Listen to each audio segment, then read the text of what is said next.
আসসালামু আলাইকুম। আজ আপনাদেরকে তৈরি করে দেখাবো কিভাবে বাসায় খুব সুন্দর নরম তুলতুলে স্পঞ্জ কেক তৈরি করার রেসিপি। চলুন দেখে নিন।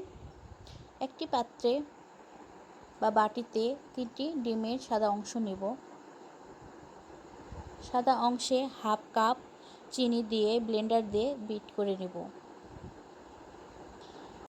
আমি শুকনো বাটিতে ডিম বিট করছি, আপনারাও শুকনো বাটিতে করবেন। পানি অথবা ভিজা থাকলে কেক ভালো হবে না, চুপসে যাবে। তো আমি হাই ভোল্টেজে বিট করে নিচ্ছি ফর্ম হওয়ার জন্য এবং চিনি গলার জন্য। কেক তৈরি করার সময় কেক তৈরি করার প্রতিটি স্টেপ ফলো করে কেক তৈরি করলে কেক অনেক সুন্দর নরম তুলতুলে হয়। ডিমের লাল অংশ ফর্ম করা হয়ে গেছে, এখন ডিমের সাদা অংশ ফর্ম করব। আমি 3টি ডিমের সাদা অংশ নিয়েছি ফর্ম করার জন্য।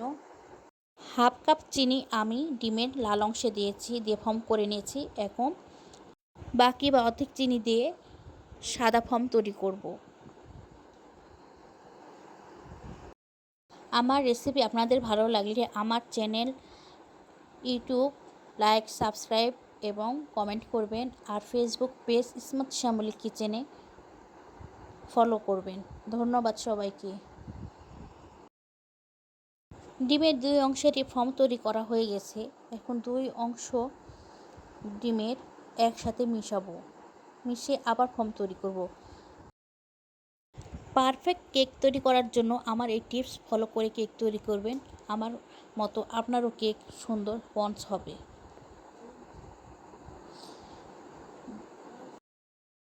2 ফর্ম একসাথে আবার ব্লেন্ডারে বিট করব, করে ঘন ফর্ম তৈরি করব।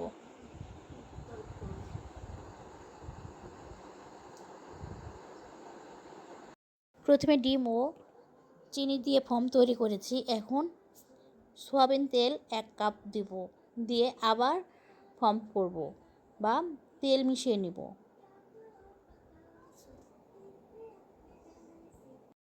একবারে সব কিছু দিব না, আস্তে আস্তে সব কিছু দিব আর মিশাবো।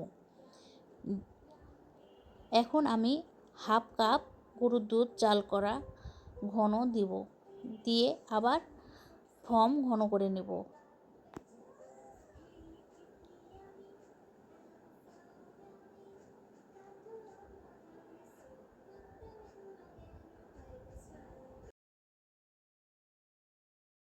বাটি ছোট হওয়ার জন্য বাটি চেঞ্জ করে আমি অন্য বাটি নিচ্ছি।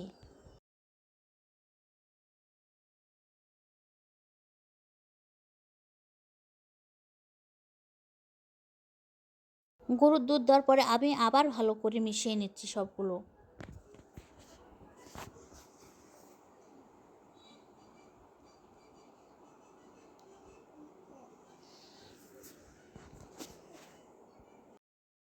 এক কাপ আটার সাথে আমি হাফ চামচ বেকিং পাউডার ও হাফ চামচ বেকিং সোডা নিয়েছি, নিয়ে সব আলতো হাতে মিশিয়ে নিব। এখানে আমি আর মিক্সার ব্যবহার করব না, অল্প অল্প করে নিব আর মিশাবো। আপনারাও এভাবে অল্প অল্প করে নেবেন আর মিশাবেন। একবারে সব আটা ঢেলে দিলে ভালো হবে না। পরে আমি হ্যান্ড মিক্সার দিয়ে আস্তে আস্তে সবগুলো মিশিয়ে নিব। কেক তৈরি করা বাটিতে আমি অর্ধেক দিব, মানে বাটির অর্ধেক দিব।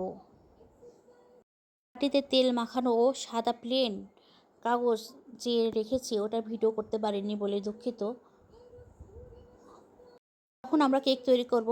বক্সের অর্ধেক পরিমাণ এই আটা মাখার ডো দিব। ভরে দিলে একদম পড়ে যাবে বা ফুলে উঠবে, একদম নিচে নেমে যাবে। আর অর্ধেক দিলে পুরোটা সুন্দরভাবে থাকবে, মেকআপ হয়ে থাকবে। এজন্য আমি অর্ধেক দিয়েছি। সমানভাবে চারিদিকে মেলিয়ে দিচ্ছি যেন কোথাও বাদ না পড়ে বা ফাঁকা না থাকে। কেক তৈরি করার ড্র বা আটা মাখা এখানে দিয়ে দিয়েছি।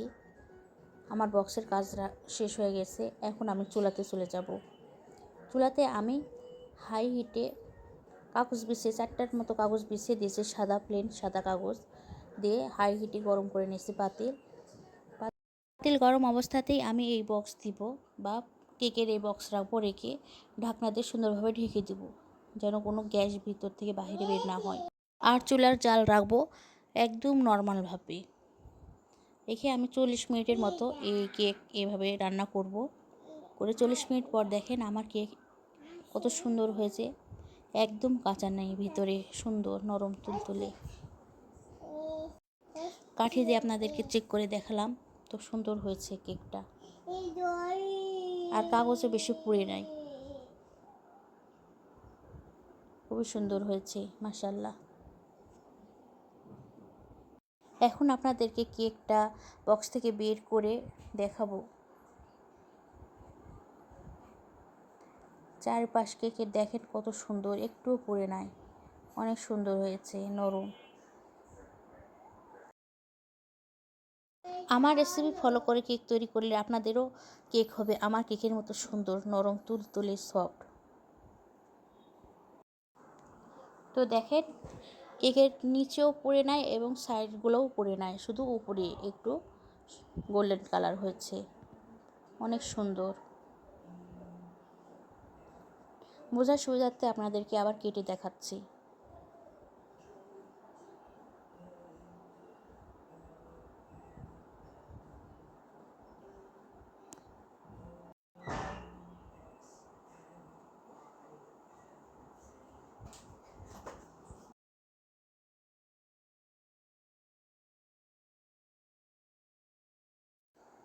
এই যে দেখেন কত সুন্দর নরম, তুলতুলে এবং সফট হয়েছে কেকটা।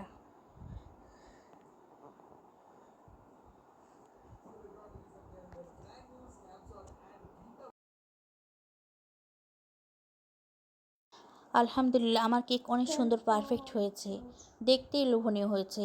আমার এই রেসিপি দেখার জন্য আপনাদেরকে ধন্যবাদ। আমার পাশে থাকবেন সব সময় এবং আমার জন্য দোয়া করবেন। আল্লাহ হাফেজ।